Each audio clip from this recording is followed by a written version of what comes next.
episode of the Javelina Coaches Show on the Mendoza's Pharmacy Javelina Sports Network. My name is Mark and Sarah, and as this 2021-22 season keeps chugging along, we are ready for the start of a new season here in Kingsville, and that's the start of the 2022 beach volleyball season. So we're sitting here with our head beach volleyball coach, Tanya Allen. Coach, how are you? I'm good. Thanks for having me. This is a weekend you guys will be at home, opening up the season with 5 matches at the Javelina Beach courts, 3 on Friday and 2 on Saturday. How fired up is your team to get the year underway? Yeah, we're really excited. The preseason for beach is very long. There's a lot of practice, so I think they're really excited to see some new competition on the other side of the net and see if we can get some wins, of course, and even better that we get to be at home when we do it. How happy have you been with the way that your team has utilized that offseason? We've really improved. We've had a lot of growth.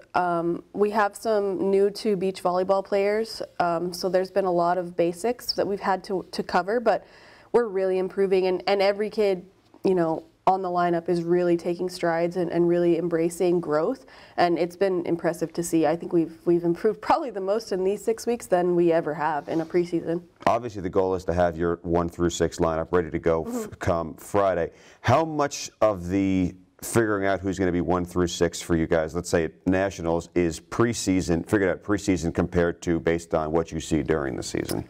I would say a large part of it, but not all of it, because some kids are just different when the scoreboard's out and when teams are on the other side of the net. So maybe they're not great in drills, but the second there's a scoreboard out there, they're way better for whatever reason. You can call them gamers, but so we do have to take into consideration how each of them is going to handle the pressure of competing. Some handle it better, some kind of fold under pressure. So that's really going to impact, you know, where they play and who they can play with. But the skill that you learn in those 6 weeks really does give us a lot of feedback as to where they can fit in the lineup and who they can play with and that kind of thing. Yeah, pressure is one of the things that we talked about the last time you were here. You were talked about how you put so much pressure on the players. You've been really happy with the way they've responded to it so far. How much of putting pressure on these players is trying to put them in a situation so that they'll know how to respond when the pressure's on them in a game or in a match? Yeah, I think it's just repetition. The more times they do it successfully, the more times in the game there is no pressure because you're confident that you're able to do it. You know how to score this point. You know how to execute this defense. You know how to hit this particular shot because they've done it so many times in practice. So part of it is the repetition. Part of it is just the amazing leadership that this beach team has. The group of seniors, they know what we expect, they know what we want, and when the coaching staff isn't around, I'm 100% confident that they're moving the brand forward. They're pushing the culture and they're demanding what we would demand. Obviously, you want to make sure that your team's ready and have a good weekend starting this weekend in Kingsville, but how much of the preparation that you guys, how much of the work you guys are doing now is work not just for this weekend, but for what you guys need to be prepared for when Nationals rolls around in April? Yeah, I mean, everything is looking long term. Every improvement that we make will help us now, but also in the future. We want sustained success, so we want them to be able to do it, like I said, multiple times and be confident no matter the situation. One of the things that we've really been focusing on is playing in the wind because there's going to be some wind, some rain. It's going to be cold this weekend, so learning how to play in the wind and learning to keep track of the wind and how to play low ball a little bit will really impact them long term. I mean, it doesn't matter where you're at, there's going to be some sort of wind, in some places more than others, but if they can play in it, then they can be successful. Yeah, you mentioned one of the challenges will be this weekend. It might be you play in the morning and it's 40 or 50 degrees, and then you play in the evening and it's 80 degrees. So one more challenge for you guys this weekend, but what are the keys, do you think, for this team to have a successful first weekend of the season? We've really been stressing that initial side out. So side out on the first ball, pass and get a kill immediately, raising those percentages from last year. So we're going to really test that this weekend. Are we at the numbers that we wanted? You know, have we really been understanding that concept? And then I do think the weather could potentially be an issue. It's going to be high winds on Friday and a little rain, and it will be cold. So them figuring out how to stay warm and them figuring out how to use the wind, I think will be really impactful in our results. How much of an advantage is the fact that you guys have been able to practice, I guess, in those conditions here at home and then having the matches here on your home court? You know, I don't know because I don't know what the other teams are practicing in. It might be similar, so I don't know if it's an advantage, but at least we've been exposed to it because we've had everything from 30-degree wet winds to hot and, you know, miserable. So we've had all spectrums, so hopefully that helps. I guess we'll find out how much of an advantage it is this weekend. Right. Well, Tanya, best of luck on the first weekend of the season and this year. Thank you so much for stopping by. Thank you.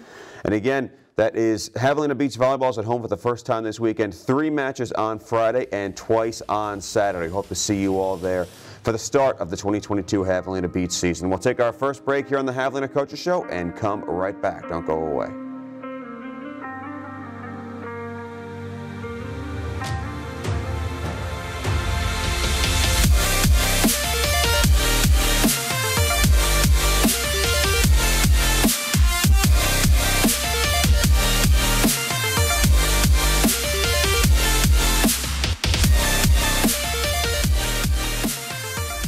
Welcome back to the Javelina Coaches Show, and we're joined by guest number 2 on this episode of the show, and that's our head baseball coach, Jason Gonzales. Coach, hello again. How you doing, Mark? I'm doing good, coming off a good week for you guys, a good weekend. You took 3 out of 4. This team has now won 6 of 8. You've won your last 2 series.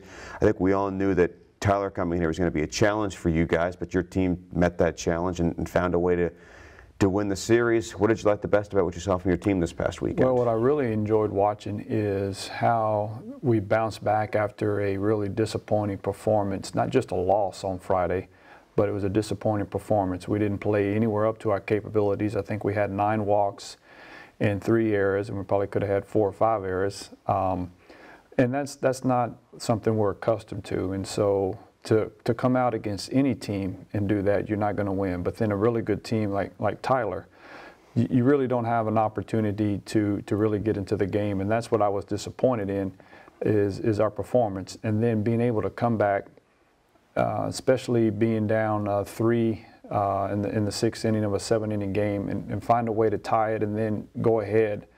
And then what those guys did was they took all that momentum into games 3 and games 4. And so I was really proud of the way that they responded. And that's something we talk about all the time, is you got to be able to respond. It's not always going to go right, and it's not always going to be easy, and you're not always going to play with a lead. So when adversity does strike, you've got to be able to bounce back and respond. And I couldn't have been more proud of the way those guys did that this weekend. Your pitching staff was excellent over the course of those last 3 games. It's hard to give a better starting performance than the Garza did on Saturday, and then Cement gave you 7 innings of shutout ball on Sunday. What was that like? What's it like for a coach, I should say, to be able to have your starters throw like that? Well, you need that. You need those guys to give you some length.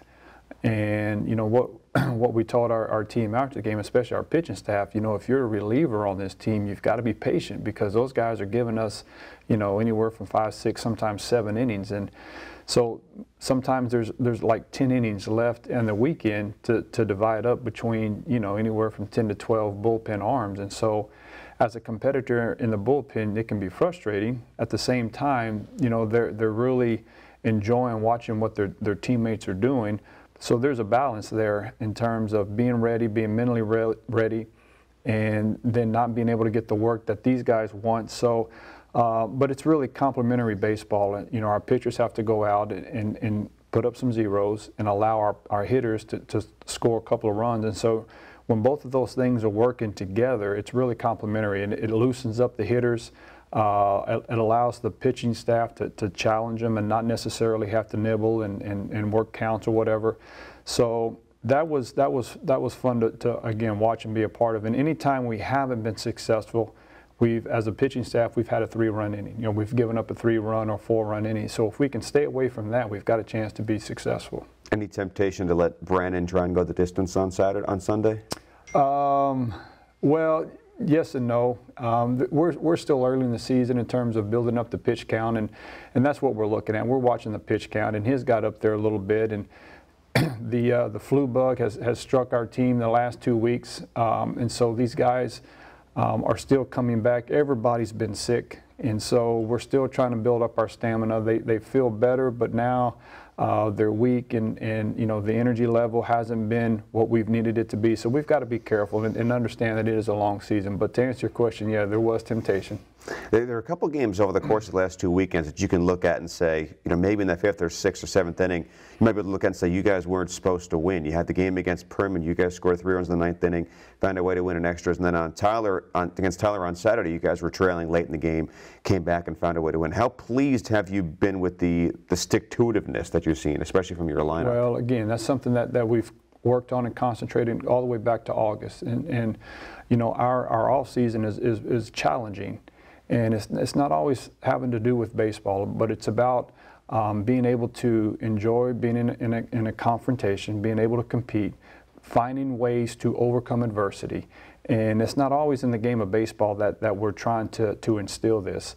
And so hopefully as a coaching staff, we're trying to put these guys in a position where when you get into the 6th inning and you're down 3 runs, we've been there before. Maybe not necessarily in this ball game, but we've been through some situations where it looks dire, it doesn't look good, but we're not going to allow our guys to quit. They've got to find a way to pull themselves off the mat. They've got to find a way to compete. And as we talk about all the time, we want some guys that hate losing more than they love winning. And these guys really embody that. But now you don't want to make a habit of trying to score 3 or 4 runs in the bottom of the 9th every weekend. That's, you know, the odds are against you. But to be able to see those guys do it says, you know what, we truly are never out of the fight. It's hard to swing the bat better than Giancarlo Stervin's been swinging it so far this season. He's at 360. He's hit 5 homers already. He had a rocket out of the ballpark on Sunday. What's it like to be able to pencil that guy into the 3-hole? Well, you know, he's been doing this going on 5 years now, and he came here as a true freshman with a tremendous amount of confidence. And one of the things, there's a couple of things that are working in his favor. One, he believes he's a really good hitter, and he's probably had that mindset since he was about 11 or 12 years old. And so not only does he believe he's a very good hitter, but he works at his craft extremely hard. Like, there's never much downtime. In a 12-month calendar year, he's not taking a lot of time off. There might be a couple of days here or there in the winter, but it's something that he is passionate about. And what that mentality does, it really rubs off on a lot of young hitters. And that's what a good hitting team does. It just kind of spreads around there. But he's a professional hitter. He understands the situations. He knows when we got to move a runner. He knows when all we need is a sac fly. And if those 2 situations don't come up, he's going to try to hit it really hard and really far. Yeah, you don't have to talk to Giancarlo very, very long to find out that he's a confident guy. He really is. He's backed that up certainly so far, not just this season, but during his time here. So Fort Smith on the docket next. You guys will be in Fort Smith, Arkansas this weekend. What are the keys? How do you guys find another way to win a series? Well, again, it's you know, trying to take some of this momentum from a really good weekend. As we say all the time, we've got to get some really good starting pitching. We've got to put up some zeros, stay away from a 3-run inning, and I think continue to try to impose our will as best we can as hitters, and trying to get some guys healthy. And I've been saying this for a while. All we need is some really hot, warm weather where we can all get out there and sweat. Now, I don't think we're going to have it this weekend, but you know, that's what we're looking forward to, and it just continue to get back out there. When you're playing with rhythm and you're playing with confidence and momentum, the first thing you want to do is get right back out there. And so we'll have a chance here pretty soon. Well, Coach, best of luck this weekend in Arkansas. Thank you so much for stopping by. Always a pleasure. God bless. We'll take our next break on the Javelina Coaches Show. When we return, we'll talk to the head Javelina track and field coach, Ryan Dall. So stick around. We'll be right back.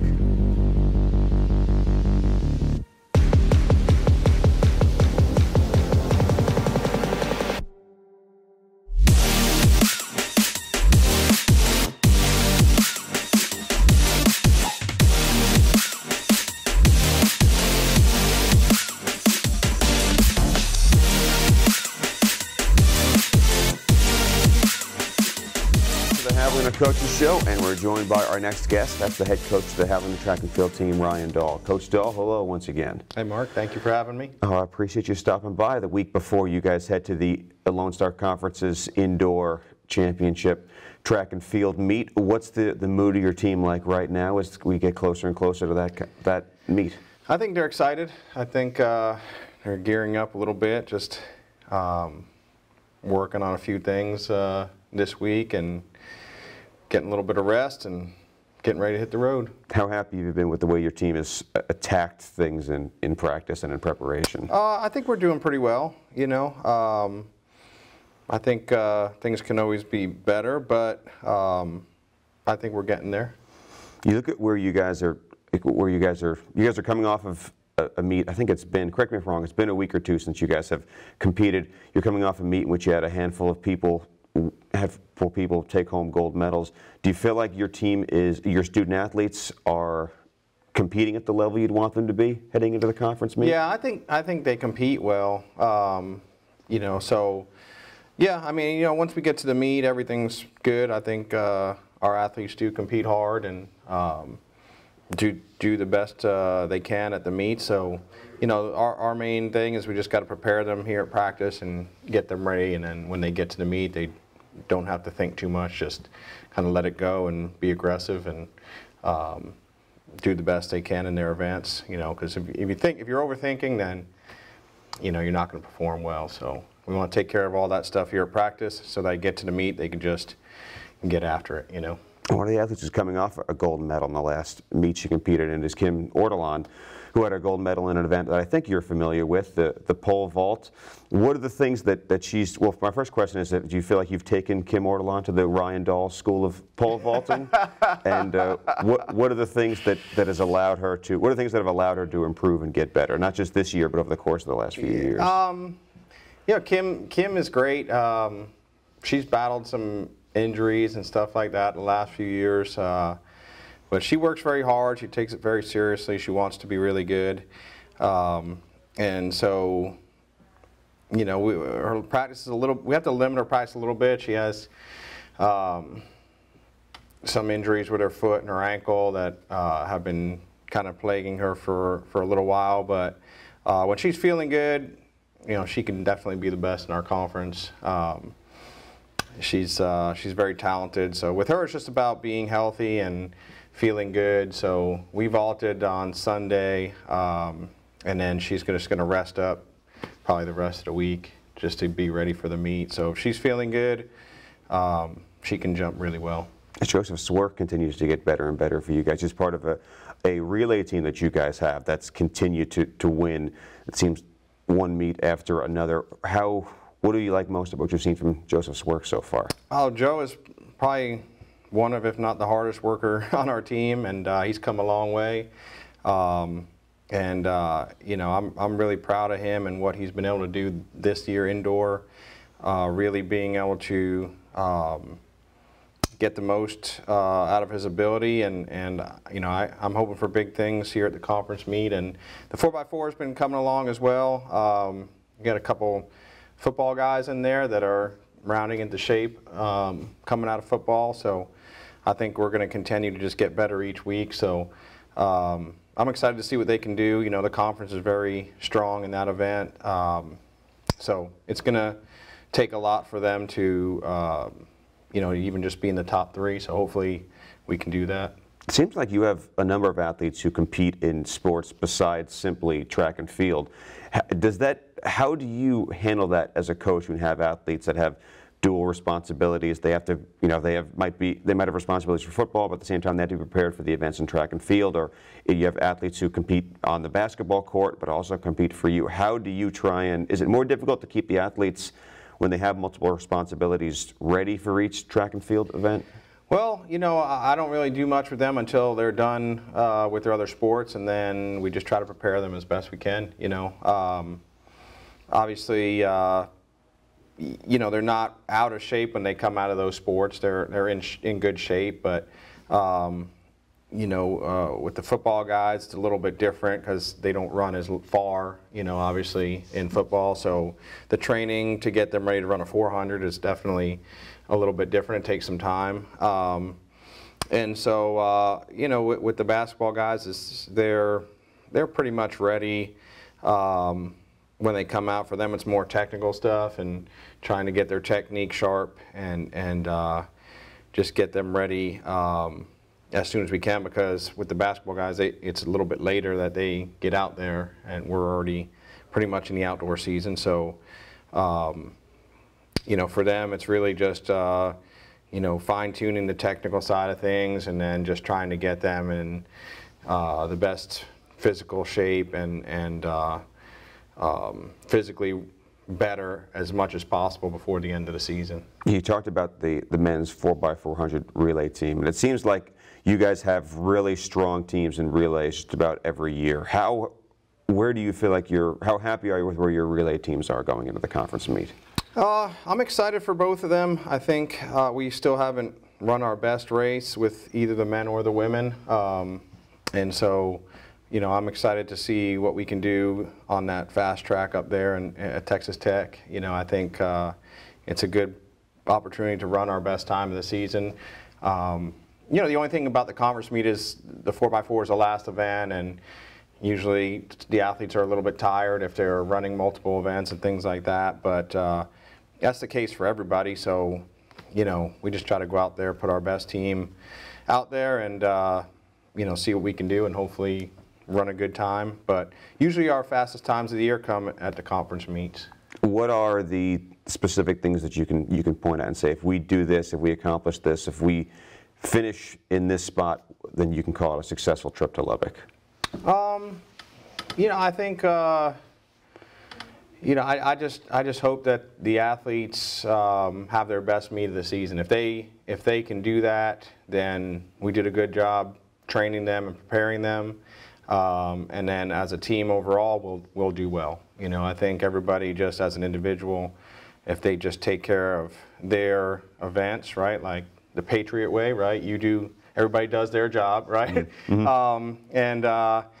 And then as a team we'll be successful, because then we'll have a lot of scorers and a lot of people doing well individually, and they'll be scoring the points that we need to have a good team meet. Obviously we always want to be in the top 3 or so, for indoor. I think that's possible. For the man, I think the women could be in the top 5 or so. If we have a good meet, I think those would be good goals for our team, heading into outdoor and trying to be better outdoor. And yeah, the relays are looking great for both, and I'm excited to get also to outdoor and add that 4x1 relay, which I think we'll be good at as well. So. Well, there are 2 teams in this conference called the Patriots, so you might want to come up with a different way to describe that. But Coach, best of luck in Lubbock this week. Thank you so much for your time. Thank you, Mark. Appreciate it. And appreciate everyone for tuning in to another episode of the Javelina Coaches Show on the Mendoza's Pharmacy Javelina Sports Network. A thank you to our other guests as well, Jason Gonzales and Tanya Allen. We'll be back next week with another episode of the Coaches Show on the Mendoza's Pharmacy Javelina Sports Network.